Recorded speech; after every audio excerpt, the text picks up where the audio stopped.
안녕하세요. 미국주식론 대학의 미준입니다. 12월 12일 오늘의 미국주식 뉴스를 시작합니다.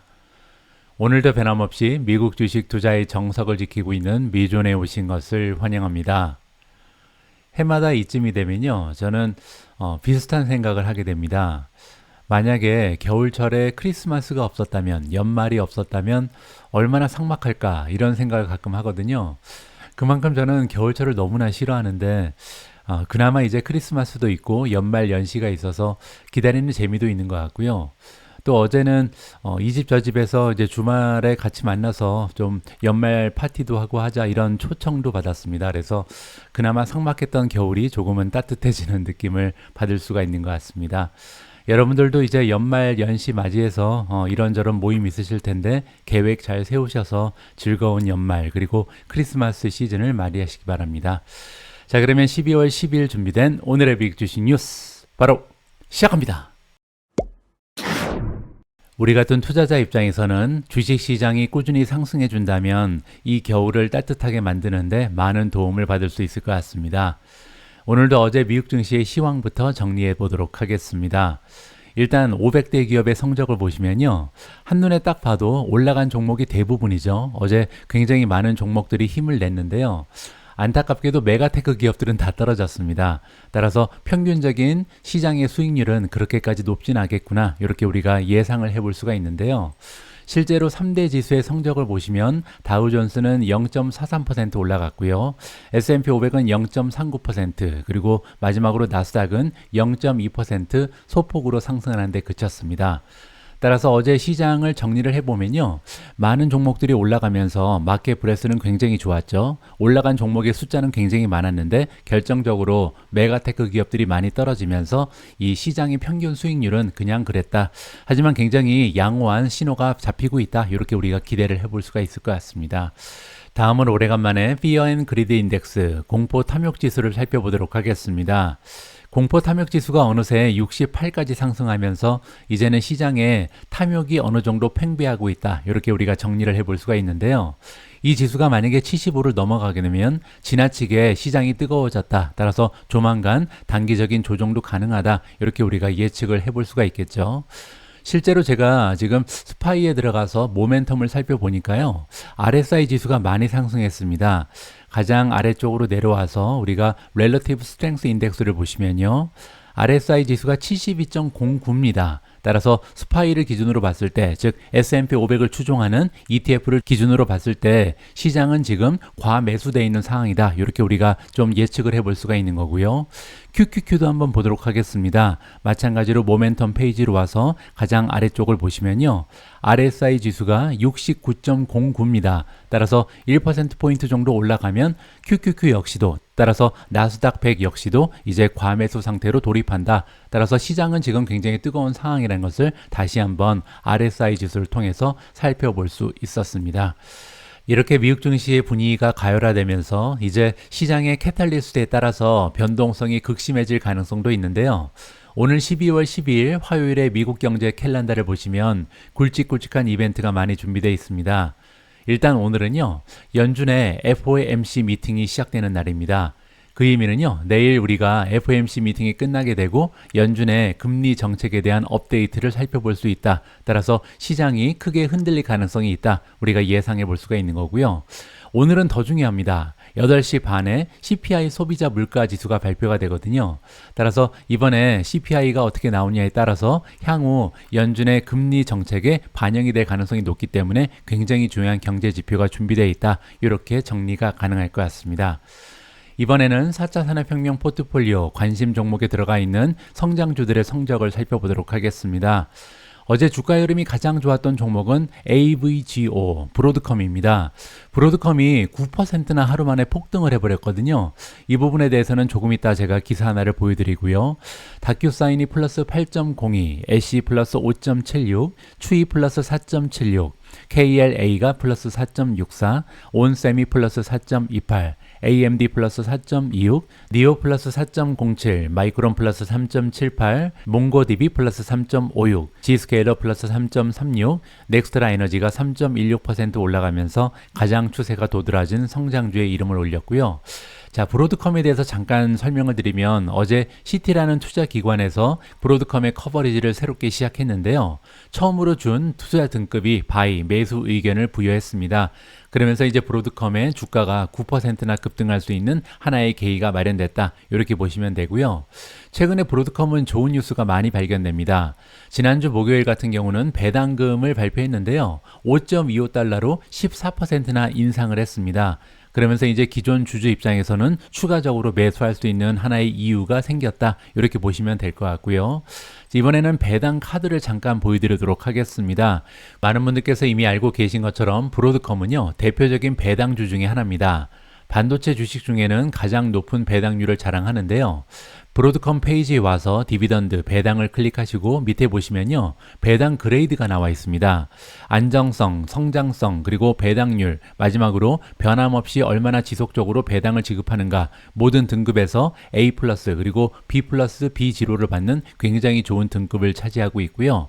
밑으로 잠깐 내려와서 서머리를 보시면 배당률은요, 2.22%, 예전에 비해서는 많이 떨어졌죠. 그만큼 이제 주가의 흐름이 굉장히 좋았다. 이렇게 보시면 되고요. 다음은 페이아웃 레이시오를 보시면요, 45.09%로 비교적 안정적인 수치를 유지하고 있습니다. 배당 성향이라고 부르는 거죠. 여기 나와 있는 45%의 의미는요, 전체 만들어내는 순이익 중에 45%만 활용을 하면 배당금을 모두 지급할 수 있다. 이렇게 해석이 가능합니다. 그 얘기는요, 남아 도는 55%의 순이익이 있죠. 이 금액을 활용을 해서 부채를 줄인다든지 미래 비즈니스를 위해서 재투자할 수 있다. 이렇게 해석이 가능하고요. 그 옆에 보시면 5년 평균 배당 성장률이 나오는데요. 무려 21.32%입니다. 따라서 지금 브로드컴 같은 경우는 배당금의 성장률이 굉장히 뛰어나다. 이렇게 해석이 가능하고요. 마지막으로 지난 12년 동안 단 1년도 거르지 않고 계속해서 배당금을 상승시켜왔다, 성장시켜왔다, 긍정적인 수치가 발표가 됩니다. 따라서 팬데믹 기간에도 쉬지 않고 계속해서 매년 배당금을 올렸구나라는 것을 우리가 확인을 해볼 수가 있는 거죠. 자, 밑에 나와 있는 여러 가지 데이시 있잖아요. 이 날짜 중에서 가장 중요한 것은 엑스 디비던 데이시입니다. 여기 보시는 것처럼 12월 19일로 나와 있잖아요. 12월 19일은 X다. 따라서 베타적인 거죠. 12월 19일 날 만약에 브로드컴의 주식을 매수하셔도 배당금은 받을 수가 없습니다. 따라서 만약에 브로드컴의 배당금을 노리시는 분들은 12월 18일까지는 이 브로드컴의 주식을 보유하고 있어야 된다. 이렇게 이해하시면 좋을 것 같습니다. 다음으로 함께 읽어볼 기사는 시장에 대한 전망입니다. 연말을 맞이해서 많은 투자기관이 그들이 예상하는 S&P 500의 2024년 목표 주가를 제시하고 있는데요. 어제 발표된 오펜하이머의 목표 주가는 무려 5,200입니다. 어떠한 논리가 있는지 한번 살펴보시죠. 오펜하이머는 내년 S&P 500 지수에 커다란 기대를 걸고 있다. 이 회사는요, 2024년 말 지수가 5,200까지 도달할 것이다. 이렇게 예측을 내놨습니다. 그 얘기는요, 지금 현재 주가에서 13%나 추가적인 상승이 가능하고, 또한 2022년 1월 3일 날 S&P 500은 사상 최고치를 기록한 적이 있는데요. 이 사상 최고치보다도 8.4% 더 높은 수준이다. 따라서 굉장히 긍정적인 전망을 발표한 거죠. 오펜하이머의 주장은 월가에서 가장 낙관적인 전망 중 하나다. 이렇게 정리를 해주고 있는데요. 뭐 예를 들어서 CT 그리고 BMO 캐피탈 마켓 같은 경우는 목표 주가가 5,100이었고요. 뱅크 오브 아메리카는 2024년 연말까지 5,000달러를 예상하고 있었습니다. 반면 골드만삭스는 목표 주가를 4,700으로 제시하면서 지금 현재 수준에서 2% 정도 올라가는데 그칠 것이다. 이렇게 전망이 나왔었고요. 자, 그리고 모건 스탠리는 굉장히 부정적이죠. 향후 12개월 동안 S&P 500 지수가 2% 정도 하락할 것이다. 4,500을 제시했고요. 월프 리서치는 더 낮습니다. S&P 500 지수가 꾸준히 하락하면서 2024년 연말이 되면 4,250까지 떨어질 것이다. 굉장히 부정적으로 지금 전망을 하는 거죠. 이렇게 차이가 많은 이유는요, 리세션이 발생할 것이다 라는 전제가 깔려 있기 때문이다라고 이해가 가능합니다. 다음에는 오펜하이머가 5,200이라는 굉장히 높은 목표 주가를 제시한 근거를 좀 들어보면 좋을 것 같은데요. 첫 번째로 연방준비제도 이사회가 긴축적인 통화정책에서 벗어난다. 그러면서 2024년은요, 전환의 해가 될 것이다. 이렇게 주장하고 있습니다. 그 얘기는요, 우리가 보통 피봇이라고 부르는 금리 정책의 방향 전환이 일어난다. 이렇게 해석이 가능합니다. 그렇게 되면요, 시장의 멀티플의 플러스 요인이 되겠죠. 자, 두 번째로 수익과 매출이 계속해서 증가할 것으로 예상한다. 우리가 보통 주가는요, 실적 곱하기 멀티플 이렇게 부르잖아요. 실적하고 멀티플 둘 다 2024년에는 긍정적인 카탈리스트가 있다, 이렇게 얘기하는 거죠.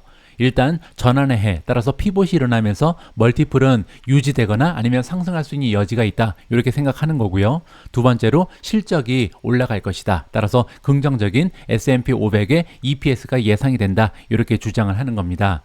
자, 물론 리스크는 존재합니다. 인플레이션이 하락 추세를 지속하지 않는다면 연준이 연초에 금리를 소폭으로 인상해야 될 가능성을 완전히 배제할 수는 없다. 따라서 인플레이션이 완전히 잡혔다라고 단정하기는 조금 어렵다, 이렇게 얘기하는 거고요. 하지만 그럼에도 불구하고 2024년 4분기 정도가 되면 연준이 금리 인하로 전환할 것을 예상한다라고 정리해주고 있습니다. 자, 따라서 오펜하이머의 전략가 스톨츠푸스는요, S&P 500 지수의 주당 순이익을 2023년보다 9% 성장한 240달러로 예상한다, 이렇게 지금 구체적인 숫자가 제시되고 있습니다. 한번 계산을 해보도록 하죠. 5,200이 목표 주가였고요. 나누기 240을 하면 멀티플이 나오겠죠. 자, 보시는 것처럼 21.67입니다. 따라서 그 얘기는요, 지금 오펜하이머에서 주장하는 목표 주가는요, 마켓의 실적이 240달러, 따라서 EPS의 합이 240달러로 9% 정도 올해 비해서 성장한다. 이게 첫 번째 전제 조건이고요. 두 번째로 시장의 멀티플, 프리미엄은 21.7배가 유지될 것이다. 이렇게 해서 5,200이 산정됐다, 이렇게 이해하면 좋을 것 같습니다.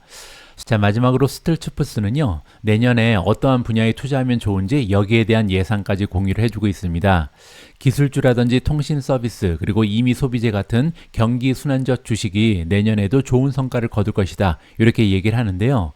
내년에는 이제 많은 전문가들이 얘기하기를 다른 부분, 즉 테크주 말고 중소형주까지 이익이 확대될 가능성이 높다, 이렇게 지금 마켓에서는 많이 전망이 나오고 있습니다.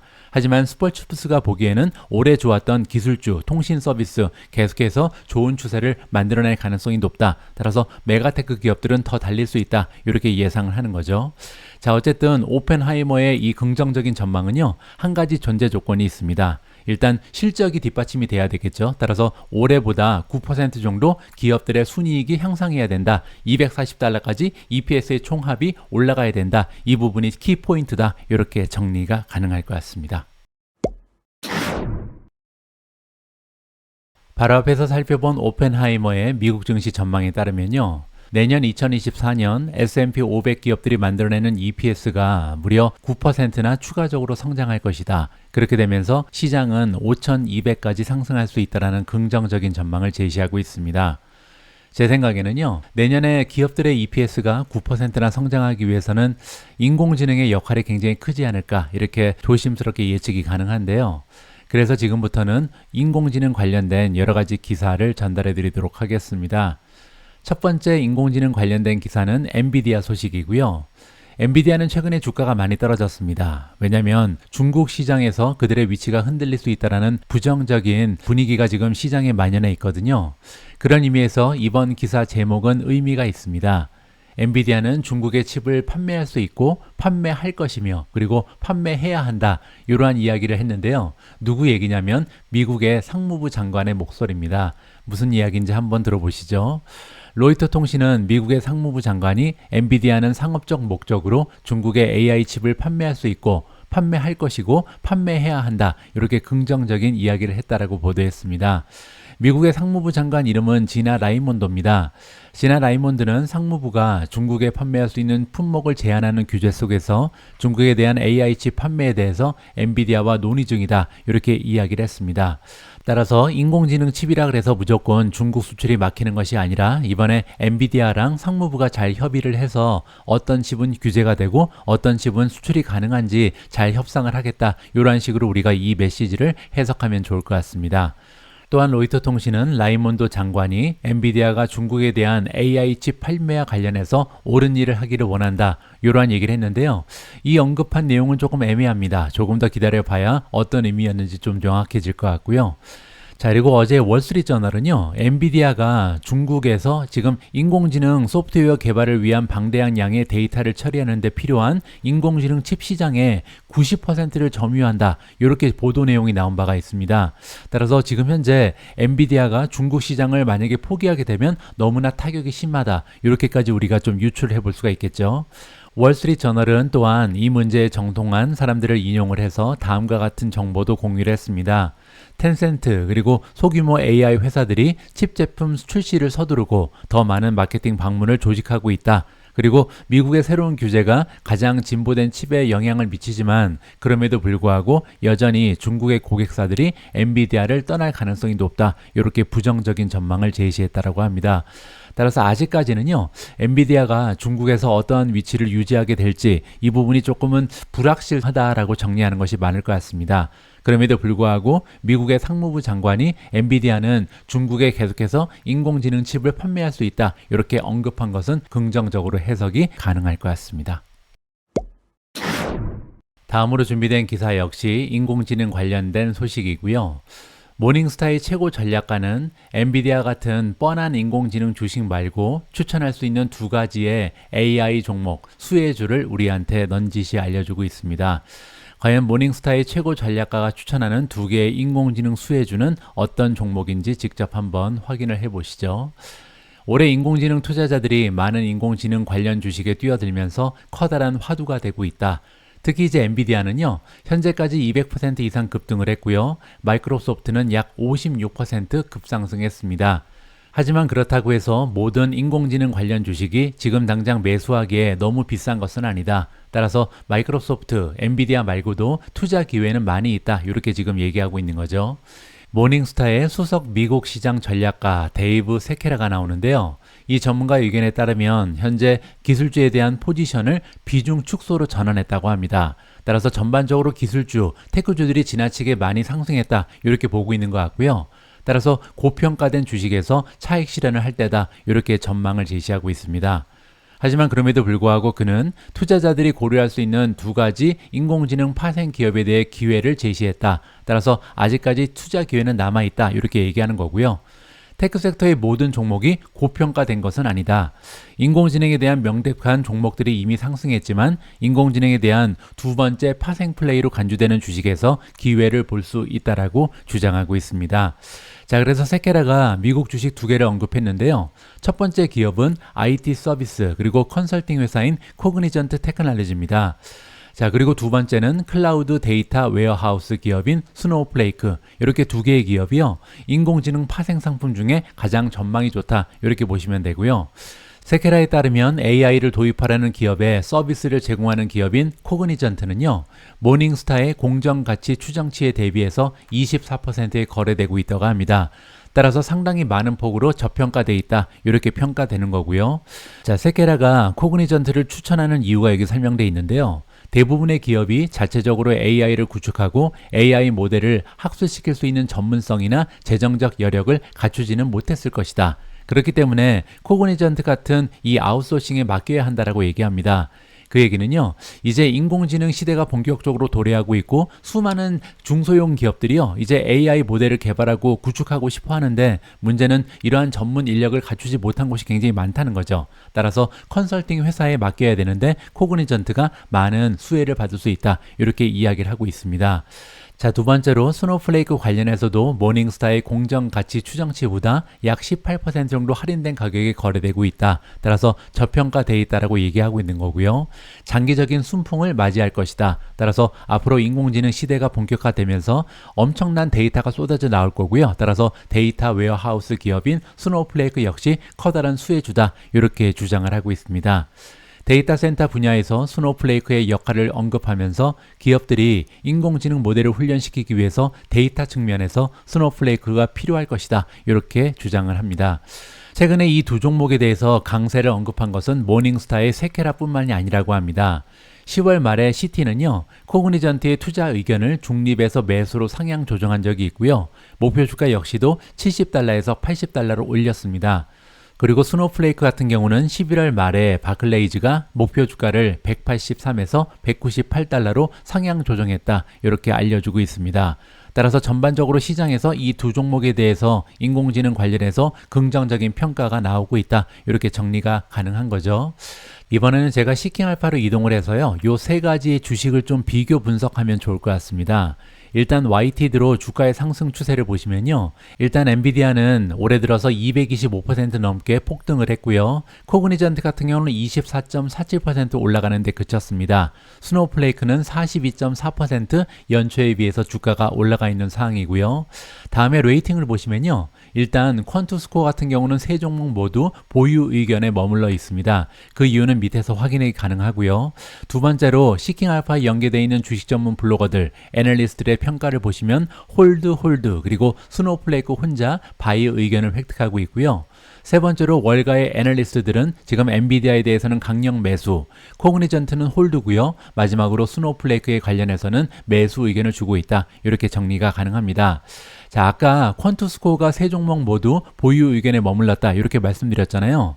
자, 일단 엔비디아 같은 경우는요, 모든 항목에서 A를 받고 있습니다. 게다가 성장률, 수익률, 그리고 모멘텀 같은 경우는 A 플러스를 받고 있잖아요. 따라서 굉장히 좋은 평가를 받고 있음에도 불구하고 현재 밸류에이션이 지나치게 높다는 이유, 따라서 F 학점이 하나 있기 때문에 보유에 머물러 있다 이렇게 보시면 될 것 같고요. 스노우플레이크도 비슷합니다. 지금 현재 성장률은 A 플러스, 나머지는 B 플러스 이상을 받으면서 좋은 평가를 획득하고 있으나 반면 밸류에이션이 D 마이너스이기 때문에 어쩔 수 없이 보유에 머물러 있다 이렇게 보시면 되고요. 코그니전트 같은 경우는 밸류에이션은 괜찮습니다. 중간 정도의 등급을 받고 있는데요. 그럼에도 불구하고 성장세가 너무 떨어지기 때문에 보유에 머물러 있다 이렇게 보시면 될 것 같습니다. 자, 밑으로 조금 더 내려가서요. 디비던드, 배당을 보시면요. 현재 엔비디아 그리고 코그니전트는 배당을 지급합니다. 반면 스노우플레이크 같은 경우는 배당이 없죠. 자, 하지만 엔비디아는요. 배당을 준다고 얘기하기에는 배당률이 너무나 낮습니다. 0.03%의 굉장히 낮은 배당률을 보이고 있고요. 코그니전트 같은 경우는 1.65% 비교적 양호한 배당률을 자랑한다. 이렇게 보시면 됩니다. 자, 그리고 아까 문제가 됐던 밸류에이션을 좀 살펴보면 좋을 것 같은데요.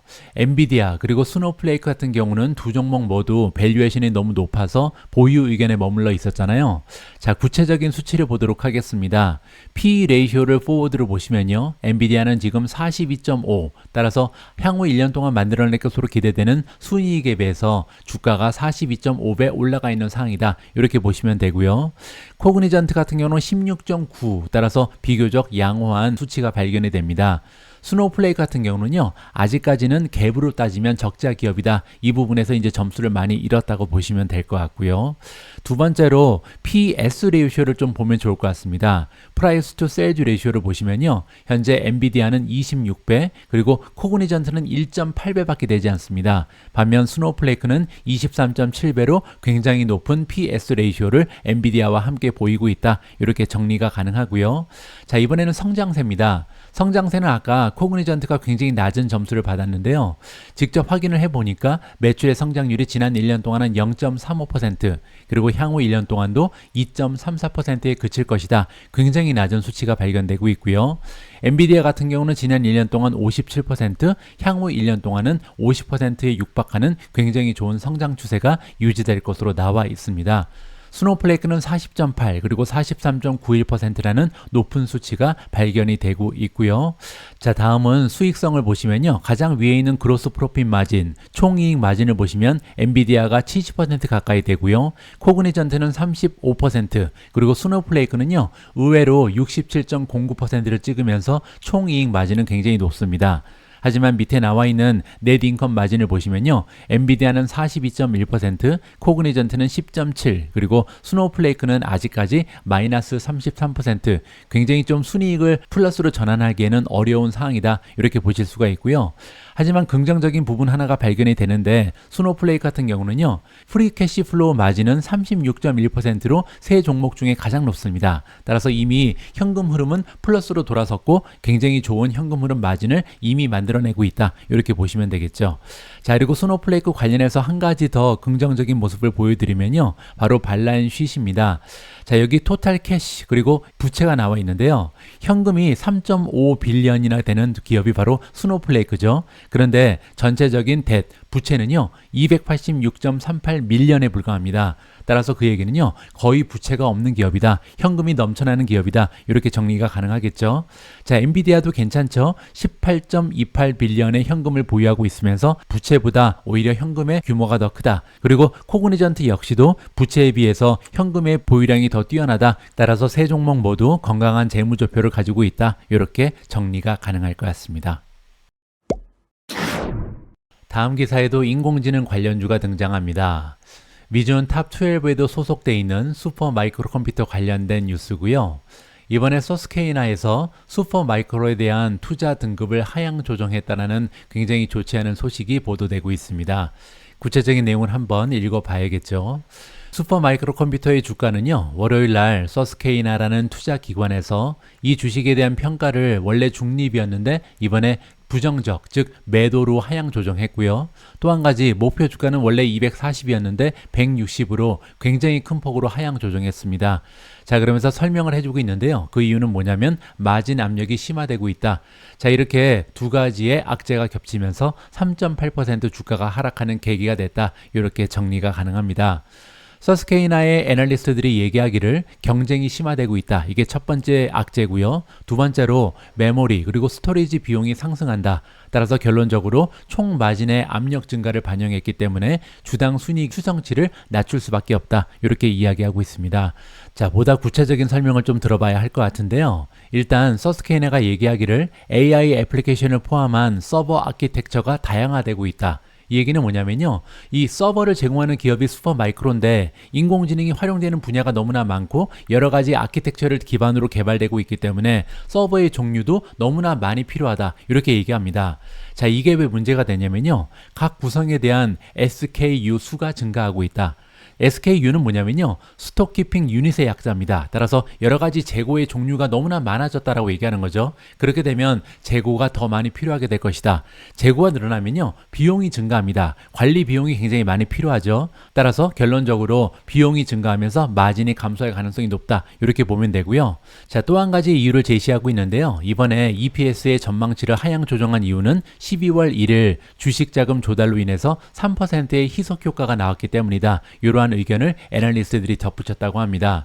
자, 이게 무슨 얘기냐면요. 지난주에 제가 여러분들께 공유해드린 것처럼 슈퍼 마이크로가 유상증자를 했잖아요. 자, 그래서 유상증자를 해서 3% 정도 주식의 개수가 늘었습니다. 자, 그렇게 되면요. EPS라는 것은 earning per share잖아요. 따라서 주식의 개수가 늘게 되면 EPS는 반대로 줄어들게 됩니다. 따라서 주식의 개수가 이번에 3% 정도 늘면서 어쩔 수 없이 EPS는 3% 감소할 수밖에 없다. 이렇게 보시면 될 것 같습니다.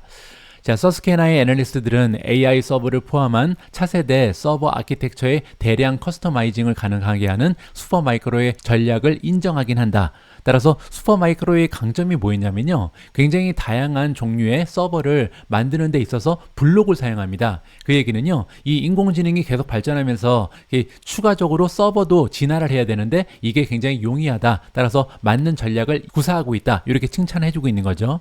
하지만 그럼에도 불구하고 아까 말씀드린 것처럼 스토리지 비용이 상승할 수밖에 없다. 그러면서 업계의 전망 그리고 최근 공급망 전망의 점검 결과에 따라서 추정치를 하향 조정하게 됐다. 이렇게 주장을 하고 있습니다. 자, 이 부분은요. 우리가 좀 지켜봐야겠죠. 결국은 다음 분기에 이 슈퍼 마이크로 컴퓨터의 어닝 결과 어떻게 나오는지 그리고 추가적으로 이 포캐스트 즉 그들의 가이던스가 어떻게 제시가 되는지 이 부분에 투자자 입장에서는 초점을 맞출 필요가 있다. 이렇게 정리해 드리겠습니다. 오늘 마지막으로 준비된 기사에도 인공지능이 등장하는데요. LG가 개발한 인공지능이 운영하는 AI 기반의 ETF가 있다고 합니다. 이번 기사를 통해서 그러면 LG의 인공지능이 운영하는 ETF는 어떤 종목을 선택했는지 여기에 대한 해답을 들어볼 수 있을 것 같습니다. 한국의 대기업인 LG 그리고 크라프트 테크놀로지가 제휴해서 인공지능을 사용해서요. 투자자들의 감정을 배제하고 주식을 선택하는 ETF를 출시했다라고 나와 있습니다. 11월 초에 출시된 것으로 나와 있고요. 정식 이름은 LG 크라프트 AI 기반 미국 대형주 코어 ETF라고 합니다. 티커 네임은 LQAI고요. LG가 금융시장에 AI 기술을 활용하기 위한 첫 걸음이다라고 설명이 나와 있습니다. LG의 AI 리서치 부서는요, 2022년 금융시장에 대한 모델 테스트를 시작했고 지금까지 굉장히 좋은 결과를 얻었다고 합니다. 그렇기 때문에 이번에 이 ETF를 출시하게 됐다, 이렇게 보시면 되고요. 한편 이번에 LG와 함께 LQAI라는 ETF를 출시하게 된 크래프트 테크놀로지는요, 소프트뱅크가 투자하고 있는 서울 소재의 테크 기업이다, 이렇게 보시면 됩니다. 그들은 이미 4개의 다른 인공지능 기반 ETF를 운용하고 있다. 따라서 여기에 지금 인공지능 관련된 ETF에 굉장히 전문성 있는 기업이다, 이렇게 보시면 되겠죠. 이번에 파트너십은 지속적으로 미세 조정되고 있는 LG AI 대규모 언해 모델 기능, 그리고 시계열 예측 포트폴리오를 기반으로 한다, 이렇게 보시면 됩니다. 시계열 예측이라는 것은요, 미래를 예측할 때 사용하는 이 통계적인 기법이다, 이렇게 보시면 되고요. 그렇기 때문에 다른 상품들과 차별화된다라고 보시면 될 것 같습니다. LQA라는 ETF는요, LG의 인공지능 도구를 사용해서 대형주 위주로 재무 데이터를 분석해서 종목을 선정하는 것으로 나와 있습니다. 그래서 100개 정도의 보유 종목을 가지고 있고요. 포트폴리오의 비중을 결정하고 4주 후에 개별 주가를 예측한다. 따라서 이 포트폴리오는 매월 보유 종목의 리밸런싱을 한다, 이렇게 볼 수가 있는 거고요. 자, 이렇게 한 달에 한 번 정도만 리밸런싱을 하게 되면 너무나 자주 리밸런싱을 할 경우 나타날 수 있는 노이즈를 방지할 수 있다. 그리고 두 번째로요, 너무나 리밸런싱을 많이 하게 되면 비용 문제가 발생하잖아요. 왜냐하면 수수료가 너무나 높기 때문이죠. 따라서 수수료 문제도 방지할 수 있는 굉장히 좀 좋은 점이 있기 때문에 어드바이저들한테 환영을 받고 있다, 이렇게 이해가 가능합니다. 아까 잠깐 언급된 것처럼 LQAI는 대형주에 초점을 맞추고 있는데요, 그럴 만한 이유가 있다라고 합니다. 왜냐하면 대형주가 AI, 인공지능 모델에 더 적합하고요. 또 소형주는 고유 리스크가 너무나 높고 결과적으로 노이즈가 많기 때문에 데이터를 주요 의사결정 소스로 사용하는데 어려운 옵션이 된다. 따라서 변수가 너무 많다는 거죠. 따라서 소형주보다는 이 대형주에 초점을 맞추는 것이 인공지능이 자료를 바탕으로 해서 결정했을 때 더 맞아떨어질 가능성이 높다, 이렇게 이해하시면 될 것 같습니다. 자, 이번에는요, LQAI 인공지능이 선정한 탑 10을 좀 보도록 하겠습니다. 첫 번째 종목은 에브비고요. 두 번째는 팔로알토, 세 번째 T모바일, 네 번째 유나이티드 헬스그룹이 보이고요.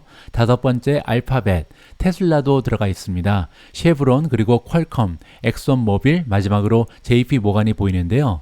하지만 여기 비중을 보시면요, 탑 10은 종목의 비중이 한 2.2%에서 2.5%를 왔다 갔다 하죠. 따라서 굉장히 많은 종목에 분산 투자하는 것이 특징이다. 탑 10에 지금 들어가 있는 비중은 한 20%에서 25% 사이에 불과하다, 이렇게 보시면 될 것 같습니다. 12월 12일 보내드린 오늘의 미국 주식 뉴스는 여기까지입니다.